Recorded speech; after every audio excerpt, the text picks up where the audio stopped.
श्रीमद्भागवतम की शुरुआत एक बार नैमिषारण्य के जंगल में एक पवित्र स्थान में ऋषि शौनक की अध्यक्षता में महान ऋषि भगवान और उनके भक्तों की संतुष्टि के लिए एक महान 1000 साल का यज्ञ करने के लिए एकत्रित हुए।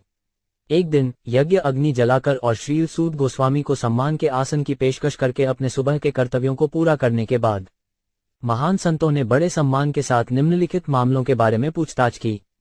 ऋषियों ने कहा, आदरणीय सूत गोस्वामी, आप सभी दोषों से पूरी तरह मुक्त हैं। आप धार्मिक जीवन के लिए प्रसिद्ध सभी शास्त्रों और पुराणों और इतिहासों में भी पारंगत हैं, क्योंकि आपने उन्हें उचित मार्गदर्शन में पढ़ा है और उनकी व्याख्या भी की है।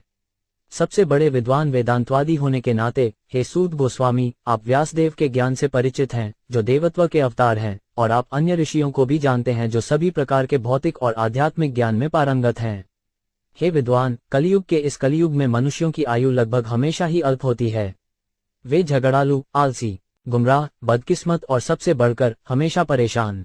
अनेक प्रकार के शास्त्र हैं और उन सब में अनेक निर्धारित कर्तव्य हैं, जिन्हें उनके विभिन्न विभागों में कई वर्षों के अध्ययन के बाद ही सीखा जा सकता है।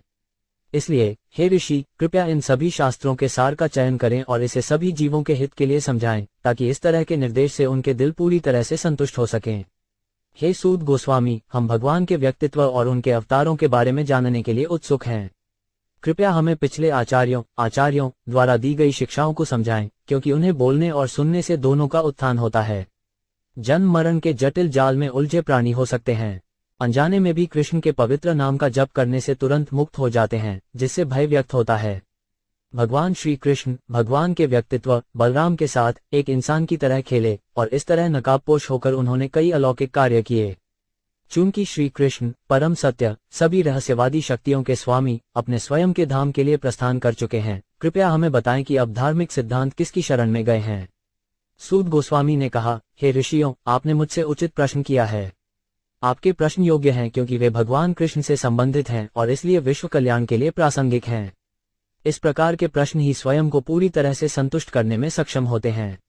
सर्वोच्च व्यवसाय धर्म के लिए समस्त मानवता वह है जिसके द्वारा मनुष्य पर ब्रह्म के प्रति प्रेममयी भक्ति सेवा प्राप्त कर सकते हैं। स्वयं को पूरी तरह से संतुष्ट करने के लिए ऐसी भक्तिमय सेवा प्रेरणाहीन और निर्बाध होनी चाहिए।